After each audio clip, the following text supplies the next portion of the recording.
رأيتها في تلك الزاوية تتوشح ثوب الألم ودموعها منهمرة.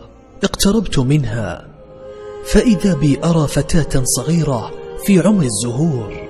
قلت لها: لماذا يا صغيرتي تبكين؟ تنهدت بصوت عال فقالت: قطفني دون رحمة، حرمني السعادة، حرمني الراحة، حرمني أن أعيش الحياة كأي فتاة تتمنى وتتمنى. قتل فرحتي وبراءة طفولتي وابتسامة شفتاي، أبكاني كثيرا، أحرق جسدي، تركني أعيش جسدا بلا روح، وبقلب مكسور أعد الدقائق التي ستوافيني فيها المنية، فلا أجد من يفهم صمتي ودموع عيني وصرخات قلبي في ليل أوجاعي. قلت لها: اهدئي يا صغيرتي، وضممتها إلى حضني ومسحت دمعاتها حتى هدأ روعها. وسألتها: عن ماذا تتحدثين؟ قالت: أتحدث عن مرض السرطان.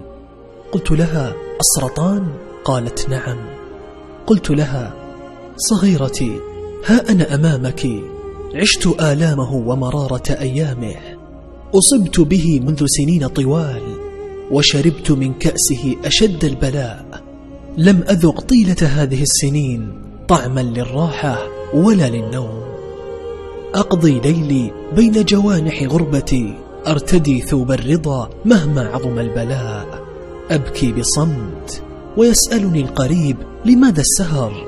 فأجيبه: قد جفى النوم عيني، والغربة أصبحت موطني ومستقبلي بانتظار حلم مجهول، ولكني راضية، فارضي يا حبيبتي مهما عظم البلاء، فلن نموت إلا بيومنا الذي كتبه الله علينا قبل معرفة هذه الدنيا.